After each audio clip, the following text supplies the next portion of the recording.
Ahí sí, se ve perfecto. Hola, muy buenas tardes, ¿cómo están? Hoy, eh, día lunes 20 de noviembre, les deseo en primer lugar una excelente tarde, mañana o media tarde o medianoche, ¿cierto? En el momento en que usted se conecta a la clase y pueda ver, digamos, este video, le deseo una muy buena tarde, le deseo lo mejor, y ya acercándonos, digamos, a pasos agigantados al mes de diciembre, un mes que pasa muy rápido y que es un mes muy importante también dentro de todo lo que se refiere al marketing y la publicidad. Es donde normalmente todas las empresas, digamos, tienen un amplio desarrollo, ¿cierto? Y tienen un amplio proceso, ¿cierto? De relacionado a las ventas. Regáleme un minuto, por favor. Bien, para seguir con nuestra clase, vamos a, digamos, ver lo que vamos a ver el día de hoy, ¿cierto? La presentación de la clase, vamos a hacer una activación de conocimientos previos, ¿cierto? Vamos a ver dos temas o tres temas importantes que están relacionados con las herramientas promocionales, ¿cierto? Las técnicas de atracción que podemos generar para que los clientes finalmente terminen comprando y la gestión en el punto de venta. Con respecto a la activación de conocimientos previos, ¿cierto? Recordarles que en la última clase, ¿cierto? Estuvimos analizando distintas herramientas publicitarias que se utilizan en la comunicación integral de marketing. Partimos, ¿cierto? Hablando sobre las técnicas de publicidad y comunicación relacionadas, ¿cierto?, a la forma de administrar la publicidad y cómo, en base al reconocimiento de ciertos marcos teóricos o ciertos lineamientos que podíamos tener a nivel organizacional, ¿cierto?, podíamos desarrollar un correcto diseño publicitario. Luego, como segunda unidad, vimos las comunicaciones integrales de marketing, donde vimos el diseño publicitario, ¿cierto?, desde las estrategias, con sus mensajes, etcétera. Y finalmente, en este mismo espacio, terminamos hablando sobre los entornos competitivos empresariales, principalmente orientados a dos grandes herramientas, el análisis PESTEL, PESTEL o PESTEL, ¿cierto? Diferentes autores lo trabajan de distinta manera. Y el análisis de las cinco fuerzas de Michael Porter, ¿cierto? Como una forma de también poder entender cómo se desarrolla la gestión, ¿cierto? En el mundo de las comunicaciones. Entonces, hoy día vamos a trabajar con herramientas promocionales, ¿cierto? Y medios de comunicación vinculados a esas herramientas promocionales. ¿Ya? En primer lugar, nosotros en el desarrollo del marketing es necesario que podamos identificar cuatro grandes criterios que se tienen que utilizar y que van a guiar todas las acciones marketeras, publicitarias, etcétera, dentro de la organización y para que estas también tengan un buen futuro y tengan un buen desarrollo. La primera, ¿cierto?, es que es necesario entender la capacidad, pero además el impacto del medio publicitario, del medio de comunicación que nosotros vamos a elegir para poder desarrollar y vincular nuestra propia estrategia publicitaria de marketing, etcétera. Es muy importante eso porque hay un diseño, ¿cierto?, establecido que nos permite de alguna manera poder desarrollarlo de la mejor forma. Luego, la cobertura geográfica. Es, por ejemplo, voy a colocar un dato acá de Chile. El Mercurio, ¿cierto?, es uno de los principales diarios del país que tiene circulación nacional, pero que tiene un mayor consumo, ¿cierto?, en la región metropolitana y algunas zonas puntuales, alguna ciudad, pero principalmente en la región metropolitana es donde más se vende el diario El Mercurio. Sin embargo, es uno de los medios de prensa más distribuidos a lo largo de todo Chile. Pero si yo quisiera impactar en una zona geográfica en particular, alguna región puntual de Chile, ¿será necesario usar el mercurio como el principal medio? O quizás debería buscar opciones, ¿cierto?, que tengan una mejor cobertura y un mejor desempeño dentro de esa región puntual. Entonces, es importante identificar la cobertura geográfica.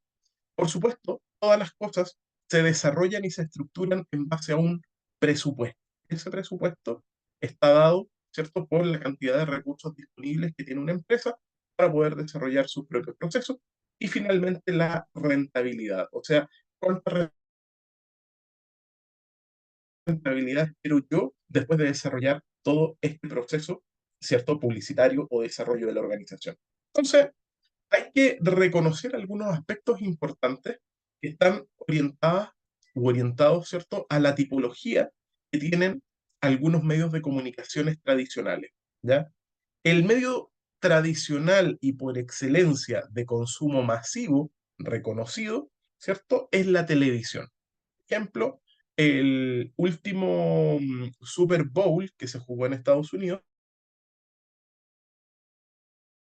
hubo 1.000 millones de personas viendo el partido, ¿ya? Eso es algo que es impresionante, ¿cierto? Para un medio, digamos, en particular. Casi 1.000 millones, no estoy seguro si fueron un poco menos de 1.000 millones o un poco más de 1.000 millones de personas que vieron la última edición del Super Bowl, ¿ya? Un deporte que en Chile no tiene muchos seguidores, pero que de los pocos que tienen estuvieron instalados para verlo, porque es como un evento mundial.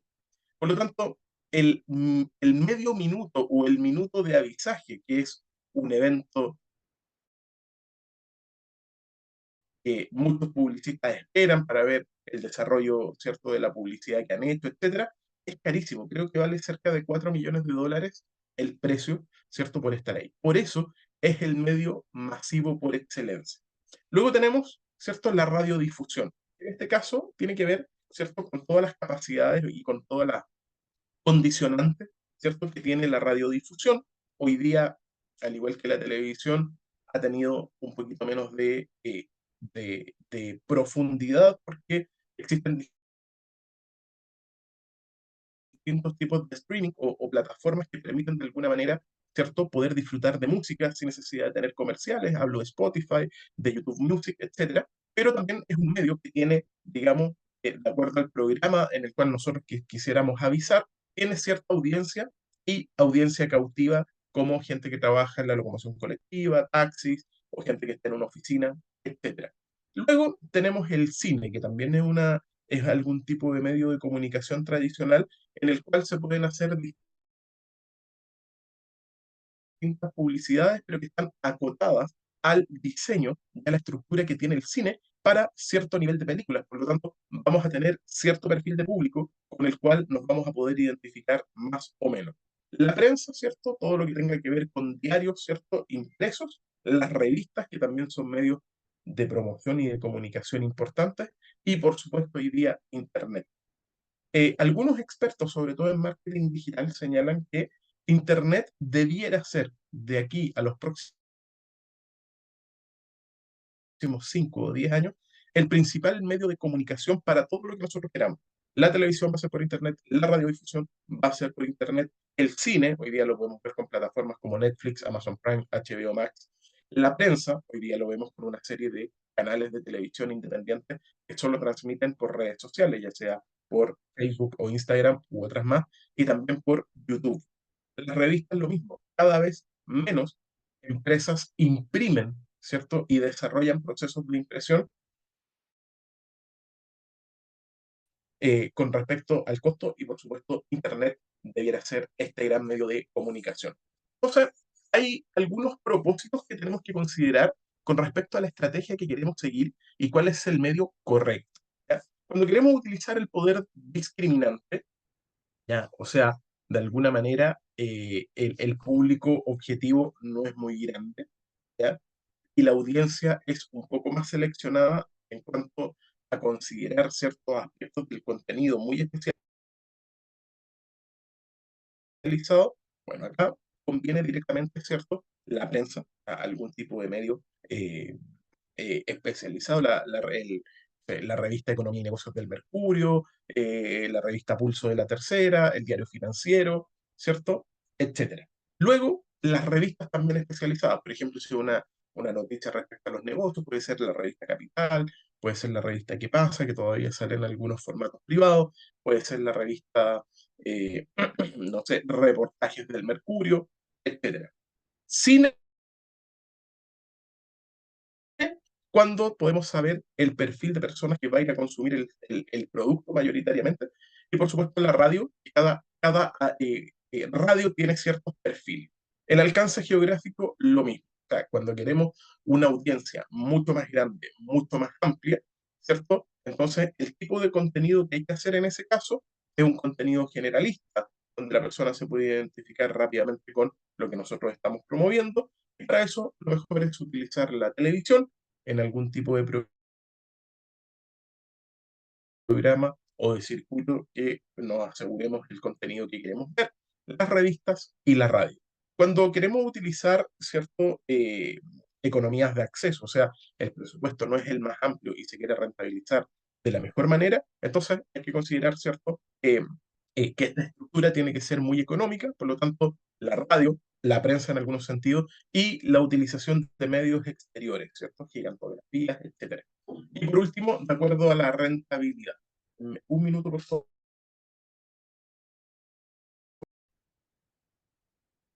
Bien, hablábamos entonces de la rentabilidad, o sea, cuánto es el impacto que nosotros queremos desarrollar, ¿cierto? Para que el nivel de inversión sea adecuado. Hay algunos expertos, por ejemplo, que dicen que si uno gasta cerca del 10% de las ventas netas en marketing y promoción, puede mantener un buen nivel de ventas y puede estar gestionando distintos tipos de ingresos y rentabilidades. Pero eso no hay una fórmula exacta. Hoy en día no hay ningún cálculo oficial, ni con estudios ni nada que asegure que una empresa que invierte un peso o cada 1.000 pesos de dinero invertido en publicidad le va a retornar de X o de cualquier forma. Va a depender de la empresa, del estilo y el propósito y el tipo de medio que nosotros vamos a utilizar. Por lo tanto, si queremos utilizar economías de acceso y rentabilidad, Internet siempre va a ser uno de los medios más rentables. Cada vez es más barato promocionar en Internet, pero hoy en día también se va a hacer cada vez más caro porque eh, eh, hay demasiada competencia buscando por el mismo tipo de contenido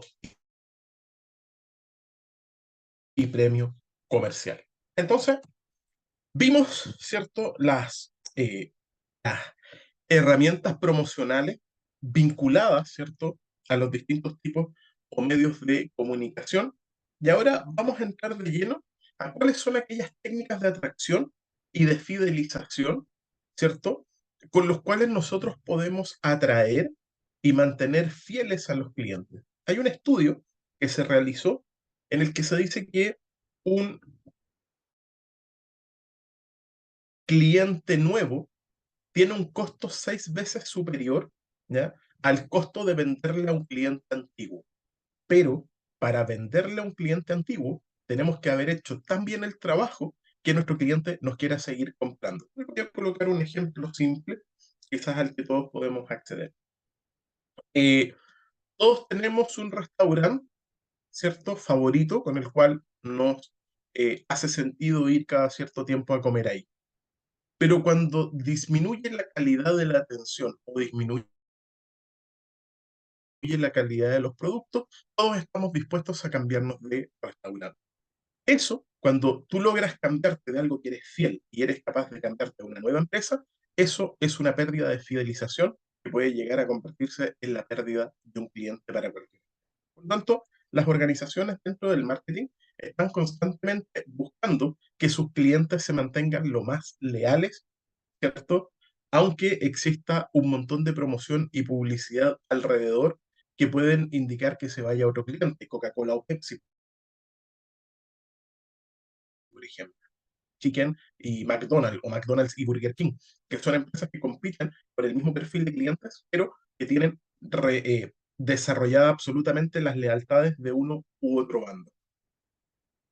El, el marketing, ¿ya?, la relación y la gestión directa del marketing, ¿cierto?, se basó principalmente en un principio, ¿ya?, que tenía que ver con la eficiencia.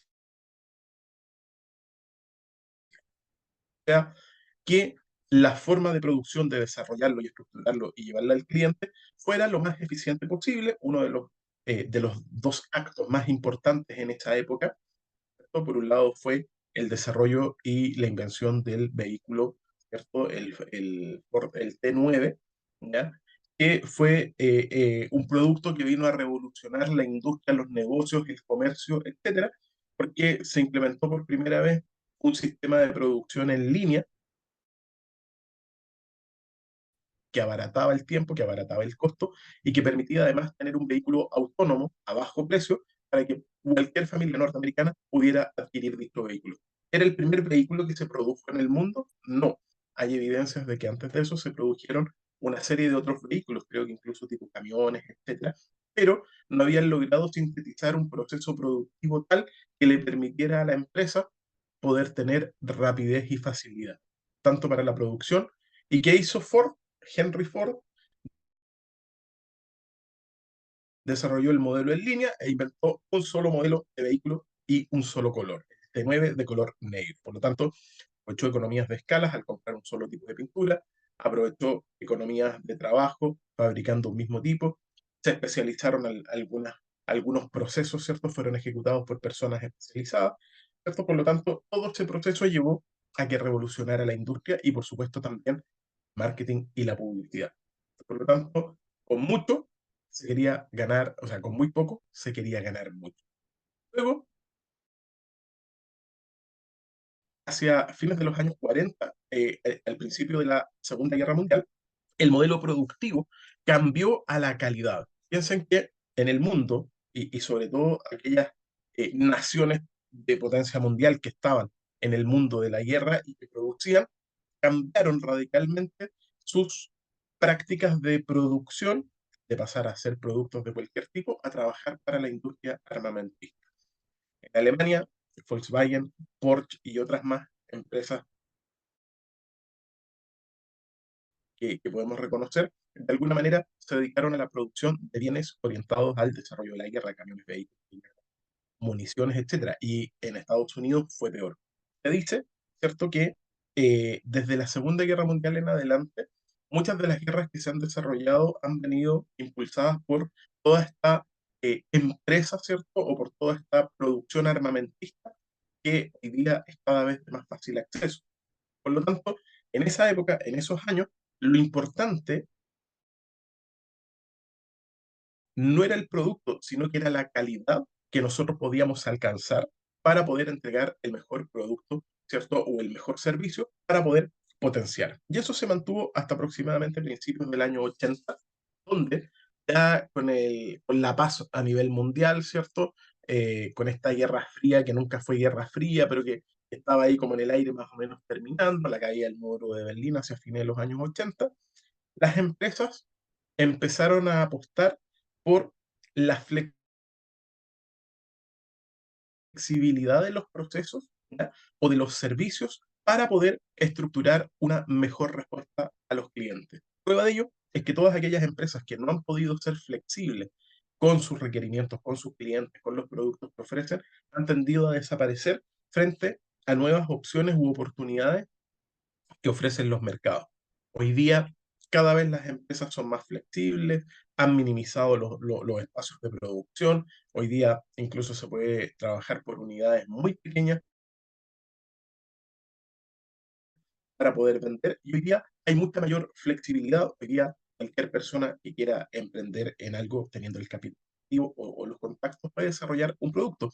Hoy día yo ya ni siquiera necesito tener máquinas dentro de mi casa porque puedo comprar a una empresa que produzca el alimento o el producto que yo quiero vender, que lo produzca bajo mi nombre, bajo mi etiqueta, y yo puedo diseñar, ¿es cierto?, sin tener herramientas o sin tener producción.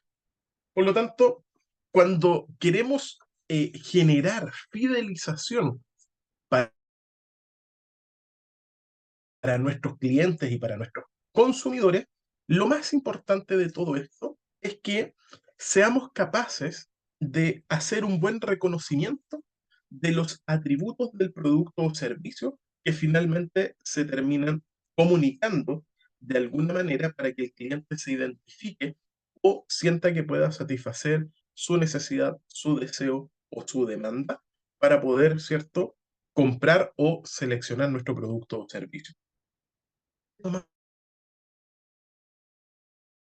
Coca-Cola, qué atributo distintivo tiene la Coca-Cola de la Pepsi? Si cuando uno hace un análisis objetivo, son productos, salvo el sabor, ¿cierto? Ahí hay un atributo diferenciador, salvo el sabor, en general es casi el mismo producto, es una bebida cola, es una bebida negra, una bebida gasificada, tienen los mismos formatos, plástico, vidrio, tamaño, se distribuyen, se toman frías, se venden en restaurantes, se venden. Pero ¿por qué la gente prefiere Coca-Cola o por qué la gente prefiere Pepsi?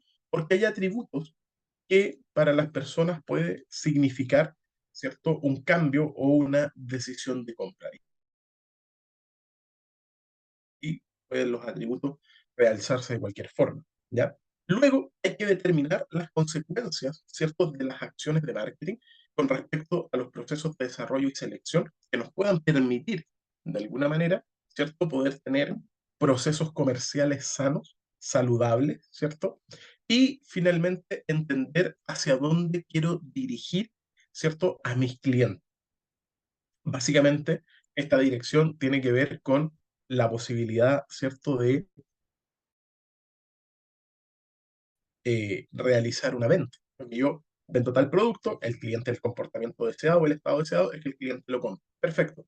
Pero además, yo quiero que la experiencia que le estoy brindando a ese consumidor sea única y especial. Ejemplo, en Santiago, en el Parque Arauco, o sea, en el Parque Araucano, perdón, existe el Kitsania. Kitsania es una institución, ¿cierto? Una organización donde tú pagas una entrada y puedes hacer que tu hijo desarrolle una serie de actividades, ¿ya? Eh, Personales, ¿cierto? Del mundo laboral o que se conecte con actividades del mundo adulto, ¿cierto? Como si fuera un juego. Hay oficios, hay profesiones, puede pasar por distintos lugares y los niños van aprendiendo desde el juego a vincularse con el entorno más adulto. Esa es una experiencia porque tú vas y no tan solo ves a gente trabajar, tú puedes vivenciarlo. El Museo Interactivo Mirador, que está ubicado también en la comuna de San Joaquín, tiene la característica de que todas sus atracciones vinculan el juego y la exploración. Por lo tanto, cuando yo voy, vivo una experiencia inmersiva. En Estados Unidos, en Europa, las experiencias inmersivas son fabulosas. O sea, en los museos, en los restaurantes, etcétera, se vive una experiencia. Y a veces hay clientes que, más que pagar el precio por un producto o servicio, pagan el precio por una experiencia. Porque ese lugar ofrece no tan solo una satisfacción por el uso del producto o servicio, sino que también entrega un producto o algo adicional que yo valoro. Y eso también permite, ¿cierto? De alguna manera, desarrollar aspectos de la experiencia. Si es positiva, es probable que el cliente esté cada vez más dispuesto a volver a tener una experiencia con la marca o con el servicio o con el producto. Ejemplo, fui a comer a un buen restaurante, la comida era rica, el precio era algo, digamos, a lo que tú asocias correctamente la calidad con el precio, ¿cierto? Te atendieron bien, la comida era rica, lo pasaste bien. Es muy probable que, aparte de recomendar ese restaurante, ¿cierto? Lo publiques en redes sociales, hagas una buena reseña en Google, etcétera.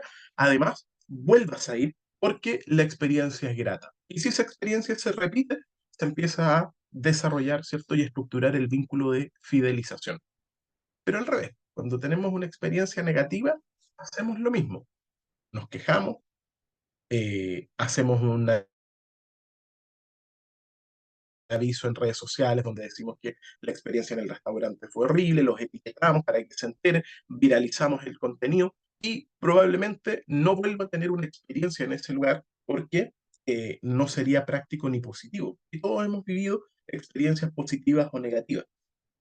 Solo que hay productos o servicios que por su naturaleza, ya sea la experiencia positiva o negativa, estamos obligados de alguna manera a consumirlo.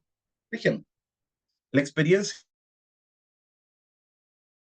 de andar en el metro de Santiago hoy día para mucha gente es una experiencia negativa y lo toman todos los días, no porque lo prefieran, sino porque es la mejor alternativa para poder llegar a un punto de trabajo, para poder llegar a la casa y para poder movilizarte rápido dentro de Santiago, que es una ciudad cada día más colapsada en cuanto al servicio y al transporte público y a las calles.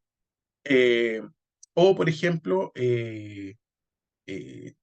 otro producto, otra experiencia quizás que, entre comillas, estamos obligados es el uso de la luz,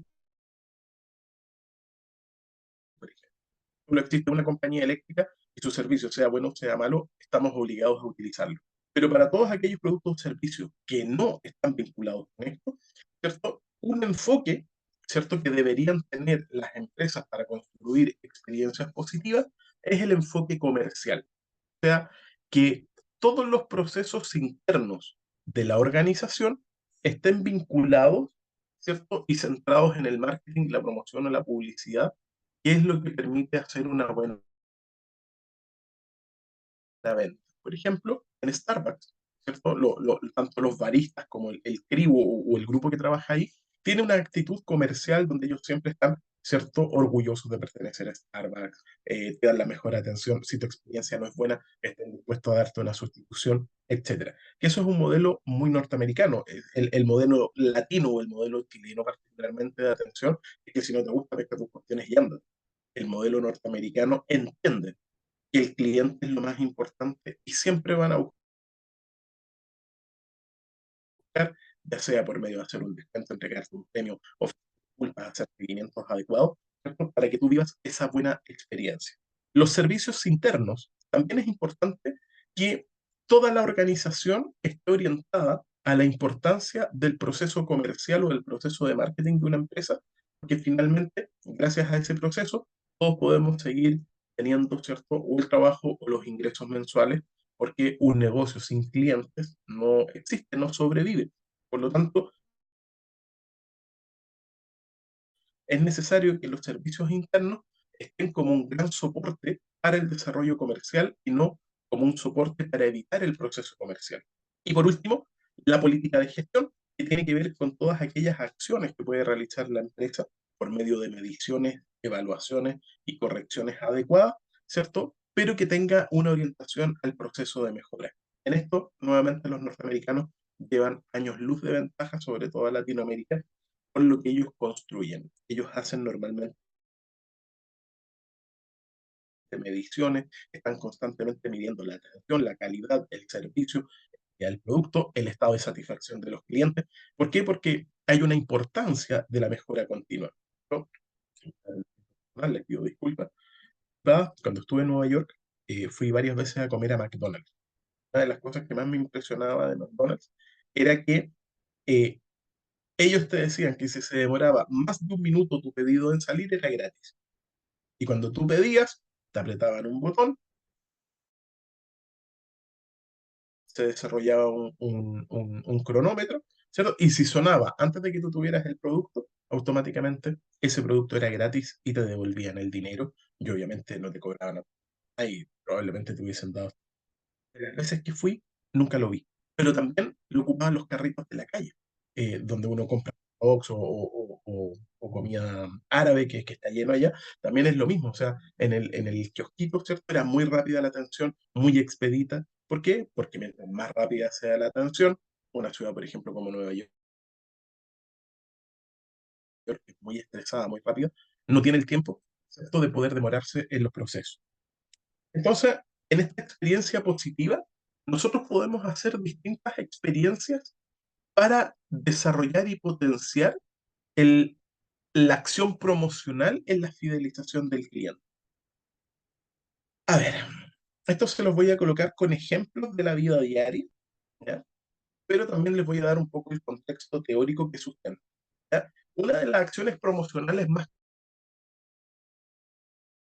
conocidas es la de display, donde el formato del producto cambia porque incorporan, ¿cierto?, dos o más productos a un precio rebajado para que tú puedas llevarlos, digamos, adicional. Por ejemplo, en el supermercado hoy día encontramos estos displays de salsa de tomates que vienen 6 o 12 unidades, ¿cierto?, donde tú tomas una bolsita que vale o que es más barata que el valor, ¿cierto?, que tendría un producto o un servicio, ¿cierto? Vinculado a comprar de a uno, ¿cierto? El tarrito de salsa o comprar un tarro grande, etcétera. El display es una promoción que es muy transversal, ¿ya? Muchas empresas y muchas organizaciones están utilizando ese tipo de acciones promocionales.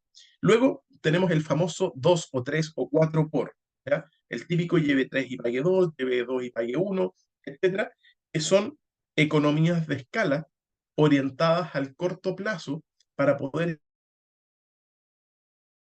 generar movimientos de liquidez, ampliar la demanda del mercado y que por supuesto se logren vender más unidades. Normalmente esta es una de las actividades promocionales que también dan a conocer las empresas para poder soportar procesos, ¿cierto?, con respecto a las ventas, pero además los desarrollan para poder fidelizar o dar a conocer los productos. ¿Ya? Muchas veces las empresas, ¿cierto?, tienen este famoso 3x2 donde finalmente lo que hacen es aplicar un descuento unitario del 33,33% para que en el proceso acumulativo, ¿cierto? El descuento finalmente termina siendo gratis, pero eso genera graves daños a la rentabilidad de las empresas. Luego tenemos el sistema de puntos, que es básicamente un sistema en que las empresas eh, premian a los clientes ofreciéndoles puntos de beneficios por cada X cantidad de pesos comprados. Por ejemplo, eh, en las multitiendas,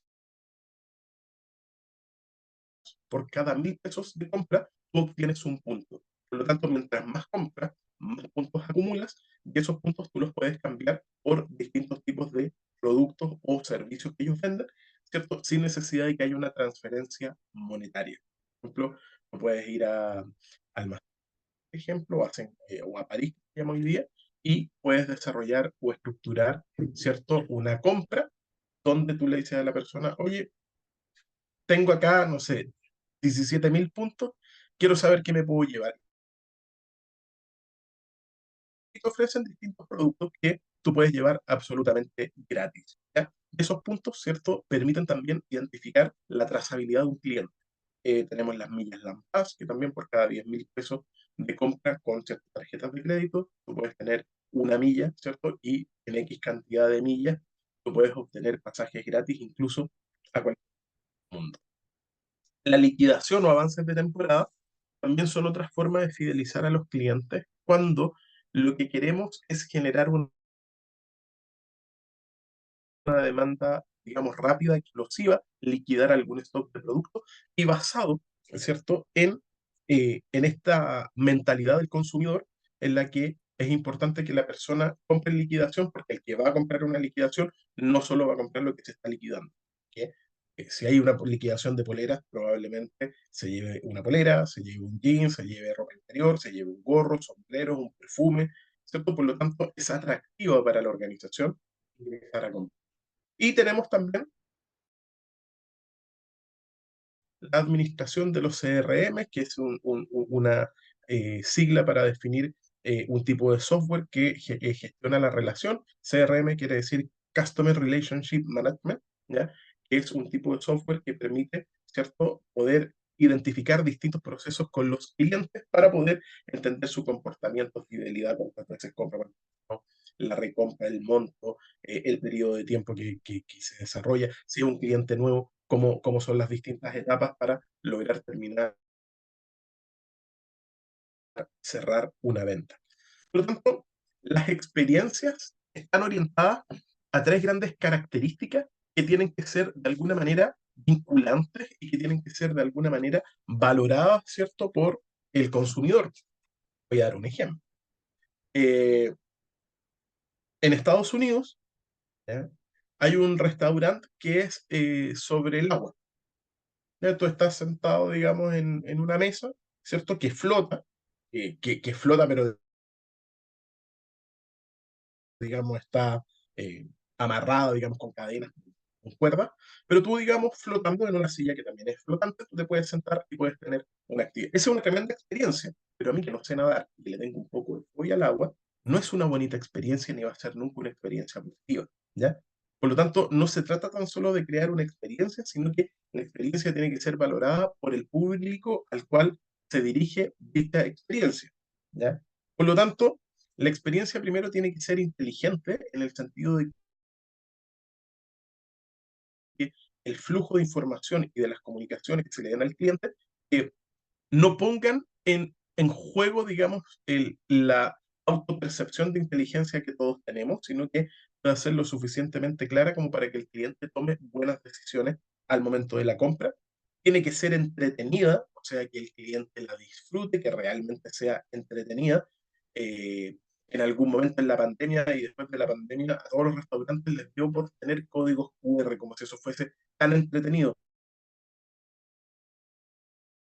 donde finalmente lo único que tú haces es escanear un código que te dirige a una ficha en PDF que ni siquiera tiene mayor diseño, que es hecho probablemente en la plataforma Canva, ¿cierto? Y no tiene mayor atractivo y eso mucha gente lo ha encontrado entretenido, pero créanme que para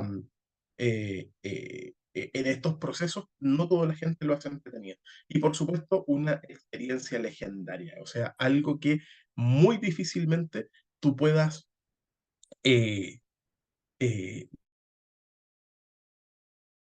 volver a vivir en el corto plazo y que además los competidores que ofrecen algo parecido a lo tuyo no sean capaces de volver a eh, estructurar el mismo nivel de emociones y sensaciones. Por ejemplo, no sé, los resorts de Cancún, de Playa del Carmen, de la Ribera Maya, etcétera, que son lugares que están diseñados para que tú nunca te aburras, por lo tanto, no puedas tener el mismo nivel de atención que existen en distintos lugares a muy módicos precios. La verdad es que es muy, muy interesante. Entonces, el último punto, ¿cierto?, que vamos a ver se relaciona a la gestión que nosotros hacemos en el punto de venta. Porque en la primera parte, ¿cierto? Vimos y estructuramos el entendimiento, ¿cierto? De estos medios, de las cosas que componen los medios. En la parte número 2 que acabamos de ver recién, vimos, ¿cierto? Toda esta estructura de la experiencia, del apoyo al marketing, hacia dónde iba más o menos vinculado el tema de la publicidad. Pero ahora, ¿qué es lo que está pasando en el punto de ventas? O sea, en el lugar donde el cliente finalmente tiene este punto de acercamiento, estos momentos de la verdad con la empresa. Yo puedo hacer una publicidad impecable en televisión, como lo hace Líder, por ejemplo, donde muestran los productos, los precios bajos, etc.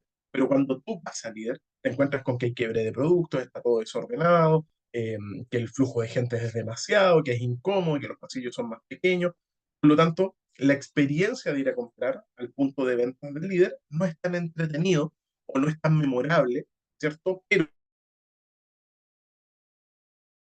es lo que hacemos, ¿cierto?, dentro del punto de venta. Entonces, al punto de venta llegan perfiles de clientes. Estos perfiles de clientes están desarrollados y estructurados dependiendo del perfil o dependiendo del tipo de psicología del consumidor que siga, ¿cierto?, la persona que lo está plantando. Por ejemplo, en este caso acá, utilizamos el modelo de los 6 tipos de clientes. Hay unos que utilizan 4, otros que tienen 16, otros que tienen hasta 22 tipos de clientes. ¿Ok? Entonces, a nivel general se reconocen entre 4 y 6 clientes principales, y el primero de ellos, ¿cierto?, es un cliente que se conoce como el cliente racional. O sea, es una persona que no se deja llevar ni por las ofertas ni nada, sino que se deja llevar por el conocimiento de lo que él quiere, cómo tiene que satisfacer su necesidad y qué es lo que espera de dicho producto o servicio. Por lo tanto, en la gestión de la venta, su foco principalmente está orientado a solicitar información, y en ese sentido, lo que se espera es que el vendedor entregue la información real, eficiente y basada en datos que puedan ser medibles o que puedan ser.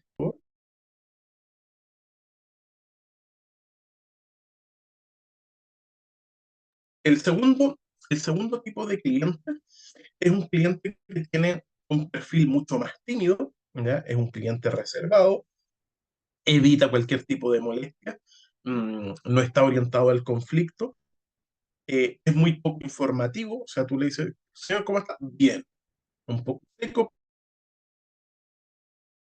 pero es por timidez, no es por ser una mala persona, un mal cliente. Por lo tanto, este tipo de clientes es súper importante no espantarlos, o sea, que la gestión de venta, el trabajo que haga el vendedor, sea un trabajo más que estar presionando para el cierre de una venta, ¿cierto? Tiene que estar más orientado a atenderlo cada cierto rato después de que uno sienta que ese cliente ha procesado cierto nivel de información, ¿ya?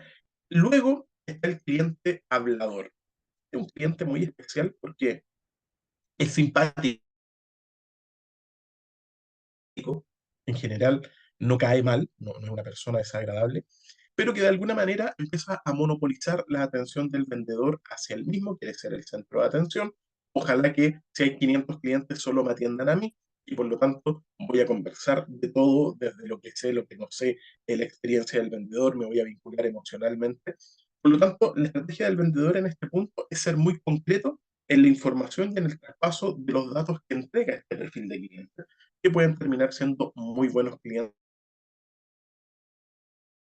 porque también tienden a ser impulsivos para la compra. Otro tipo de cliente que es muy molesto es el tipo de cliente impaciente, que es una persona que está normalmente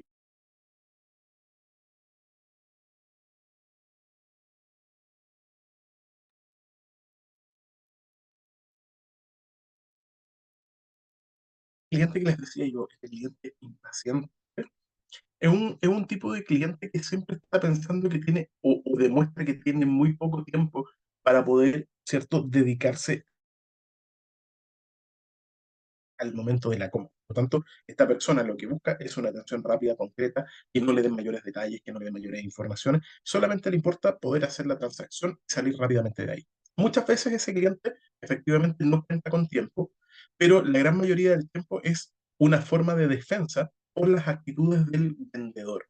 Ya cuando el vendedor es un poco insistente, cuando el vendedor no está entendiendo la comunicación no verbal de la persona, ¿cierto? Tiende a decir, sabes que en realidad tengo súper poco tiempo, por favor, o cerramos la venta o me voy.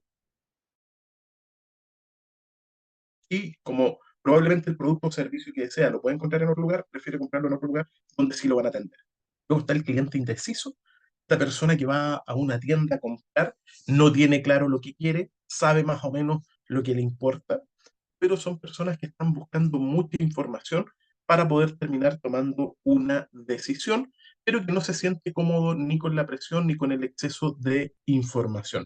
Normalmente se sienten cómodos con las respuestas, digamos, no presionantes y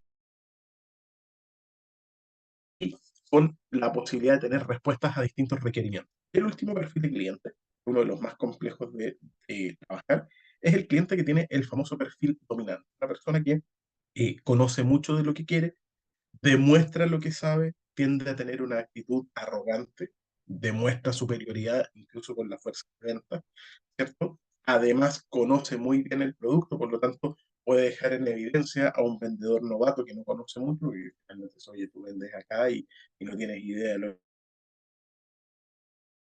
que me estás vendiendo. O sea, yo que soy un cliente conozco más de tu producto, lo mismo desarrolla. Y en este caso, ¿cierto? Lo que hay que hacer es practicar la escucha activa, entender que muchas veces este tipo de clientes lo que quieren es una, un reforzamiento de sus debilidades, ¿cierto? Y lo buscan, digamos, haciéndose expertos en un tema en puntual. Por lo tanto, el vendedor acá tiene que practicar escucha activa, hacer preguntas orientadoras hacia el cliente y sus respuestas tienen que ser muy calmas y muy exactas con respecto a la información que se le está pidiendo. Es tan importante esto porque cuando nosotros trabajamos en la publicidad y el marketing, ¿cierto? Nosotros desarrollamos lo que es el merchandising visual o el visual, ¿cierto? Que tiene que ver con toda esta estructura que nosotros de alguna manera creamos para poder desarrollar y estructurar un negocio. Por ejemplo, si tú vas a una compra y venta de autos, ¿cierto? Tú vas a entrar y probablemente en el concesionario, por ejemplo, tú te vas a encontrar con una sala de ventas al interior, donde hay unos dos o tres tipos de vehículos exhibidos, donde cada uno de los vendedores tiene un escritorio con dos asientos, además una sala de espera cómodamente equipada, con agua, con servicio de café, probablemente con sillones cómodos, etcétera, porque ese es el estilo que se ha estudiado en el cual los clientes reaccionan mejor a la posibilidad de venta. Pero si yo entro, por ejemplo, a un local de comida rápida que tiene sillas y asientos muy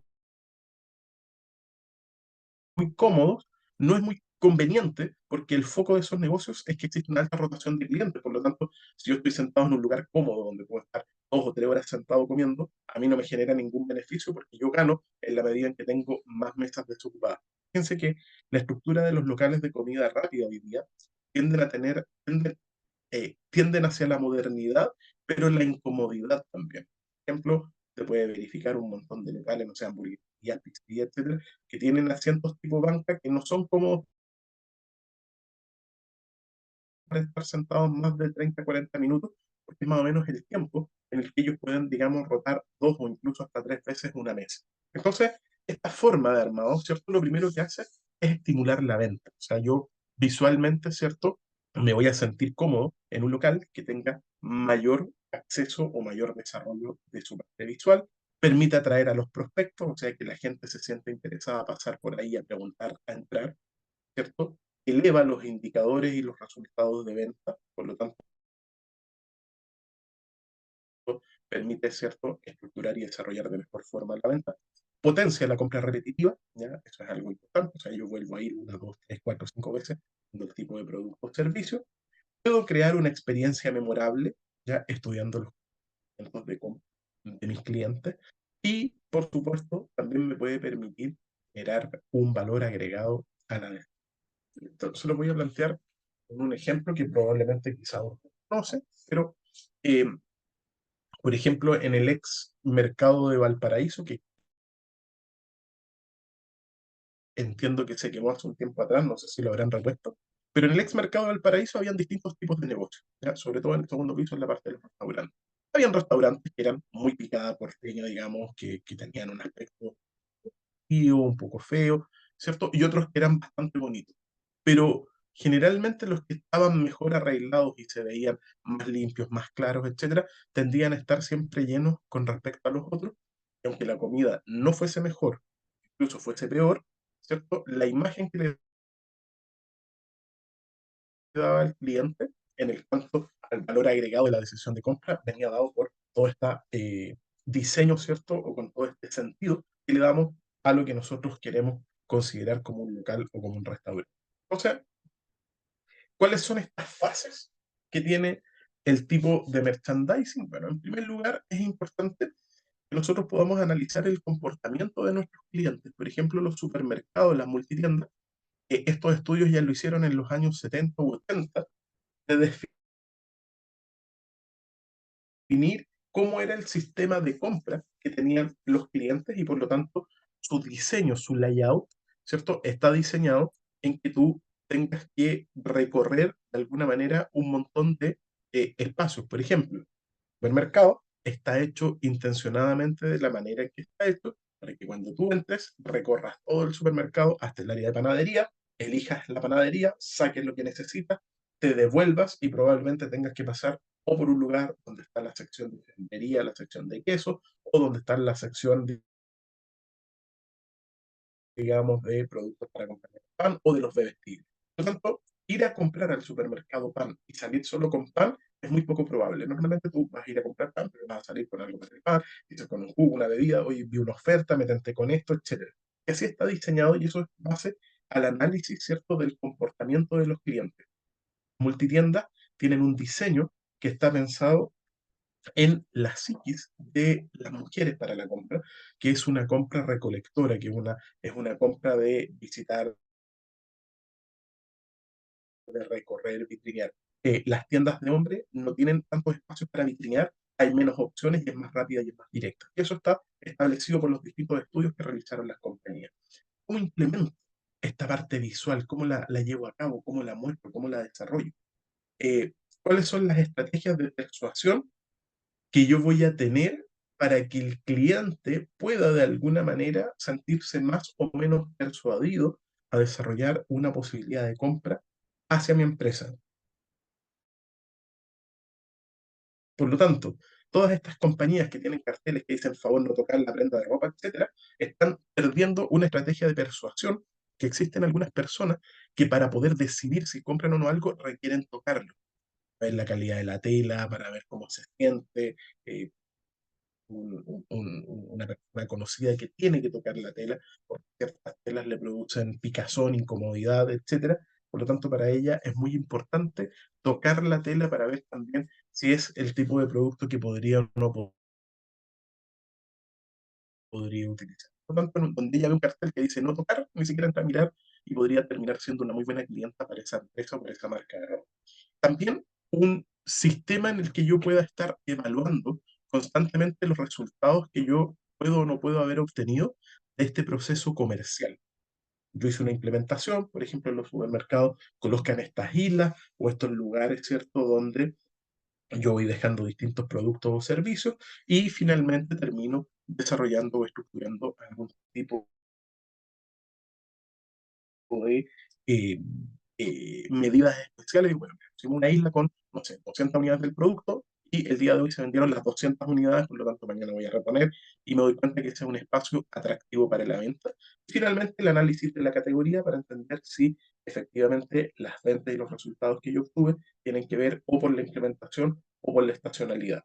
De nuevo, el pan en el supermercado, si yo hiciera un análisis, claramente voy a vender más pan en el horario de la tarde que en el horario de la mañana, de media tarde o noche, ¿cierto? Por lo tanto, ese tipo de consideraciones es importante tenerlas.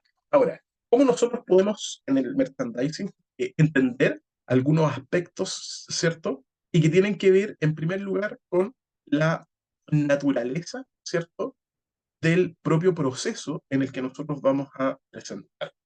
Por ejemplo, de acuerdo a la naturaleza, ¿cierto? Tiene que ver con un tema, en primer lugar, la presentación. ¿De qué forma yo voy a exponer los distintos productos, ¿cierto? Que yo estoy ofreciendo para que sea atractivo para el cliente. Como por ejemplo, en las tiendas de conveniencia, en las multitiendas, donde colocan un montón de ropas en liquidación, como ahí vemos en la foto, o de zapatos, donde la gente se siente atraída por el volumen y la cantidad disponible. Distinto es cuando nuestro foco está orientado a la gestión, a entender el movimiento, como sucede en los supermercados, donde lo importante es tener una buena visibilidad del producto y una buena utilización de los metros lineales que yo les estoy comprando o arrendando al supermercado para exhibir. Por tanto, es muy complejo encontrar un supermercado desordenado.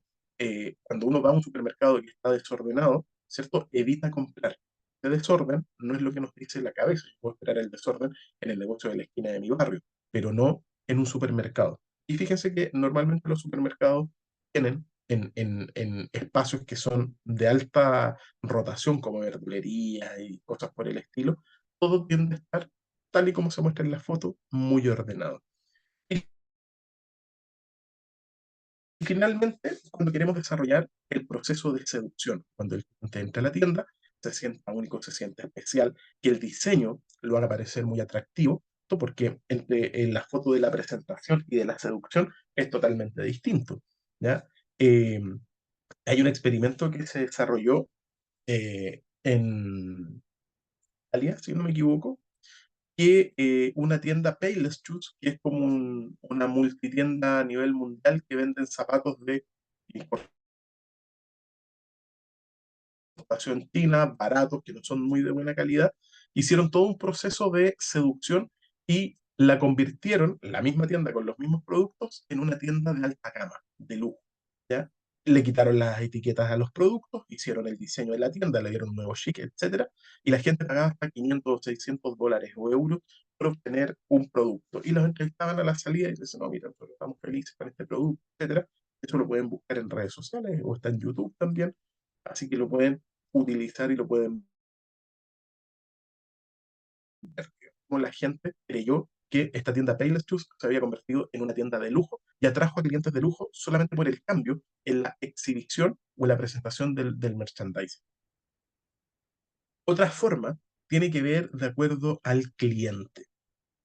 El cliente shopper es el cliente que va pasando por la instalación y que de alguna manera necesita sentirse atraído visualmente para poder saber si va a tomar una decisión de ingresar o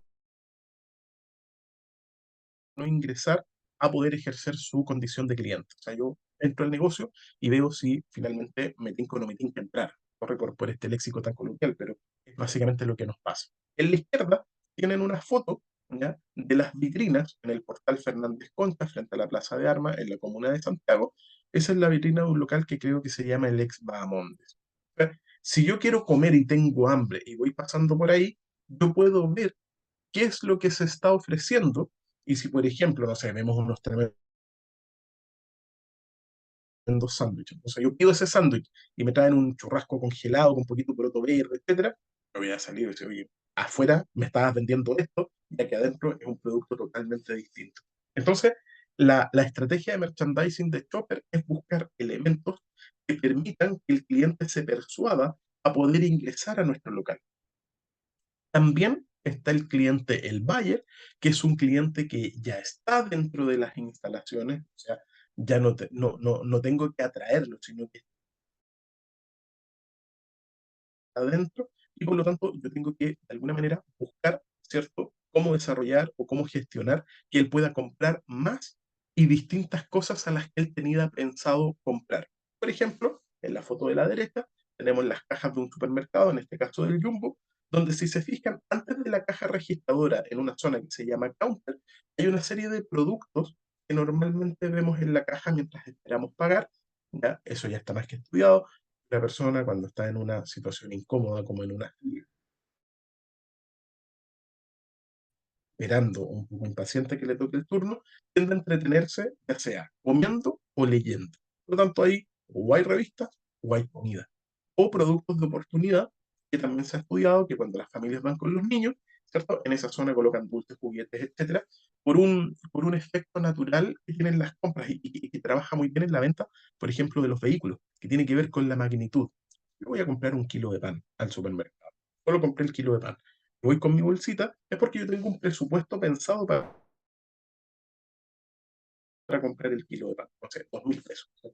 Que cuesta 2.000 pesos un kilo de pan. Entonces voy, pago mis 2.000 pesos y me llevo el kilo de pan.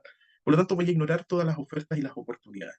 Cuando estoy comprando la mercadería para el mes en la casa, da lo que tenga, 1.200, 1.000 pesos, etcétera. Cuando usted está en la caja y el volumen de la venta que usted está viendo en el carro, entonces ya voy a comprar como 200, 250 pesos, agregar un Super 8, agregar un hobby, agregar una ramita, tomarte una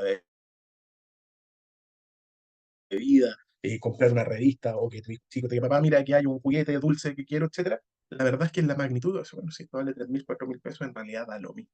Y lo agregas, ¿cierto? Y eso hace que aumente el ticket promedio o el ticket average, que es una de las estrategias con las cuales se miden el resultado de la operación diaria dentro de un supermercado.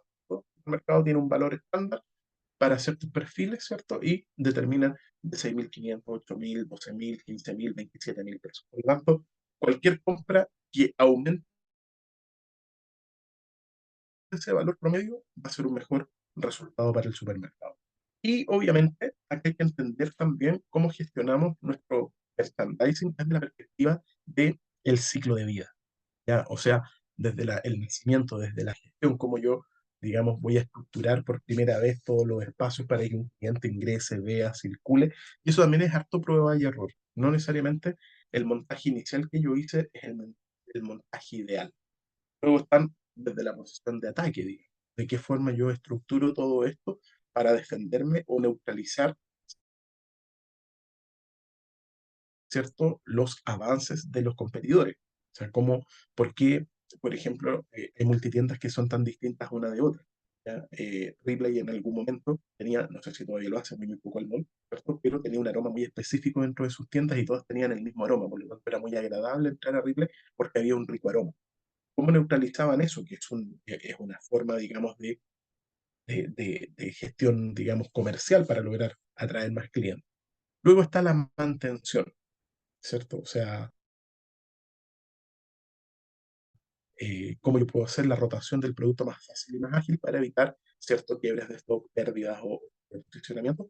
Y por supuesto también la defensa, que es la contraparte del ataque. O sea, puedo atacar, ser agresivo en la forma en que expongo los productos o me puedo defender, utilizar estrategias que me permitan, digamos, contrarrestar el impulso de los. Y finalmente, vamos a entender que los colores que se utilizan, sobre todo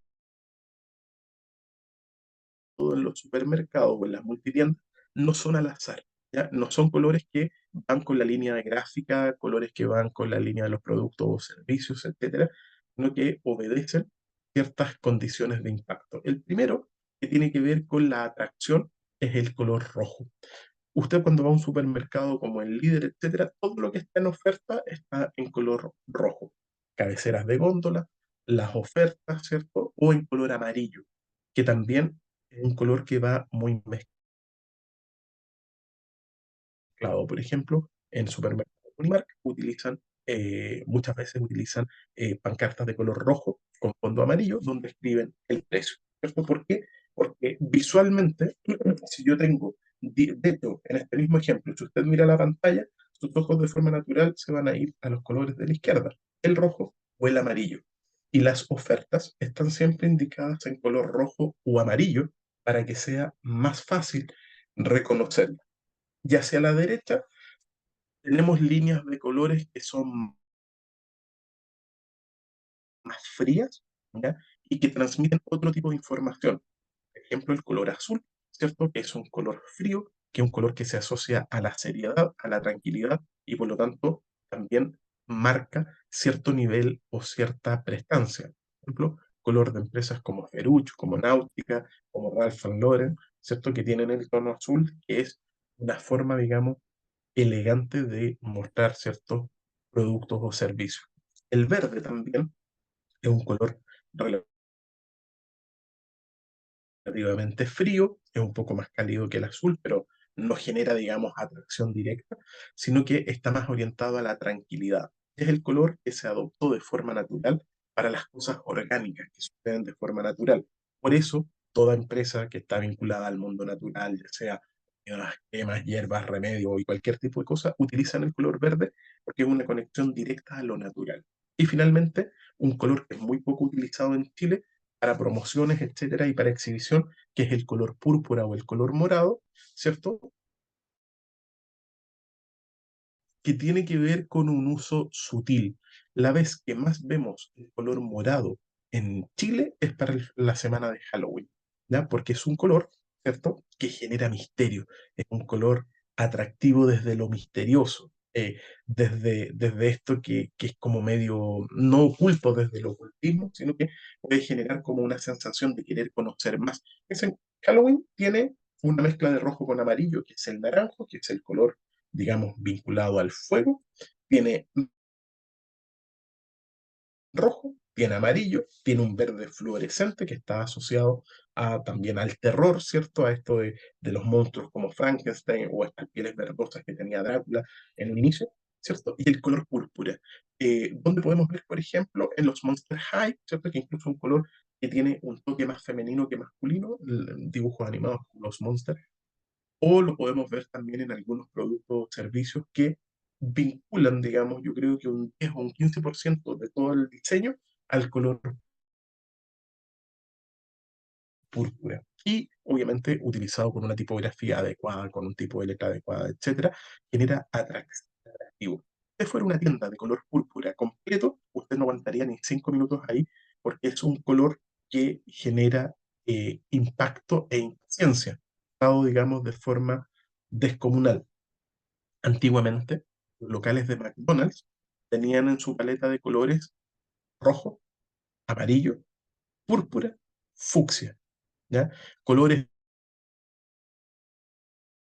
muy chillones que generaban impaciencia porque en los años 80, principios de los 90, McDonald's, el negocio de McDonald's era que tú entraras, comieras y te fueras. De nuevo, por la lógica esta de mientras más rápido pases, mientras menos tiempo pasas tú en el local, más opciones tengo de que alguien se siente, coma y se vaya.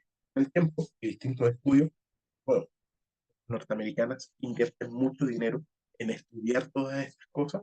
McDonald's hizo un estudio y se dio cuenta que cuando una persona estaba más tiempo en un local, tendía a gastar más dinero en el mismo local. Por eso se desarrolló una campaña mundial que partió acá en Chile, ¿cierto? Con incorporar los McCafé. Tanto tú ibas a un restaurante, por ejemplo, había un Mac en el McDonald's de la Reina, Príncipe de Gales con Sebastián Izquierdo, ¿ya? Hay un strip center, había un McDonald's ahí, ¿cierto? Que tenía la tienda McDonald's y al ladito ahí mismo tenía el McCafé. Y a mí me pasaba que cuando iba a comprar ahí, a veces estaba con mi esposa, con hamburguesas del McDonald's, me comía una hamburguesa, me comía, pero después decía, oh, me tomaría un café con un pastelito. Pues tienen razón y comprábamos un café y un pastelito cada uno y nos comíamos, digamos, un café y un pan. Algo que antes no era pensado. Eso se ha ido vinculando, por eso hoy día cambió brutalmente dentro de los restaurantes McDonald's la estética. Ahora una estética más hogareña, más casera, menos, digamos, menos orientada a la comida rápida, han ido cambiando los tipos de menú y han ido cambiando los colores, colores que generan ansiedad y paz, como los cafés, ¿cierto? Las tonalidades más pasteles y sus vitrinas de exhibición también están, digamos, o sea, ninguna empresa hace un proceso comercial o de venta basado única y exclusivamente en me gusta este color y pintemos de este color. Hay una inversión, hay un libro que lo pueden buscar o lo pueden adquirir que se llama La psicología del color, que está escrito por una psicóloga que no recuerdo el nombre en este minuto, ¿ya? Pero es uno de los libros más importantes y explican por qué Coca-Cola tiene el color rojo, por qué DHL tiene el color amarillo, por qué Amazon tiene esta mezcla de colores, etc. Y eso también está orientado. Por lo tanto, en esta unidad hemos visto desde el principio hasta el fin todo lo que está relacionado al proceso de gestión del merchandising y de cómo podemos llevar el proceso de fidelización del cliente, incluso en acciones tan normales o que parecen tan poco importantes como el orden y, y el montaje visual, ¿cierto?, de distintas tiendas. Y finalmente, cómo hemos podido utilizar la paleta de colores para poder generar emociones o sentimientos a nuestros consumidores que se terminan convirtiendo en opciones de compra. Por lo tanto, en esta clase, ¿cierto? La tercera clase, hemos visto todo este proceso comercial para poder desarrollar y estructurar de la mejor forma posible nuestro proceso. Nosotros nos vemos la próxima semana, directo, ustedes cuando sea su momento, cuando ustedes puedan tener acceso a la clase, les deseo lo mejor, que estén muy bien, les dejo un abrazo, nos vemos y que estén disfrutando este casi término del mes de noviembre. Que estén muy bien, cuídense mucho. Adiós.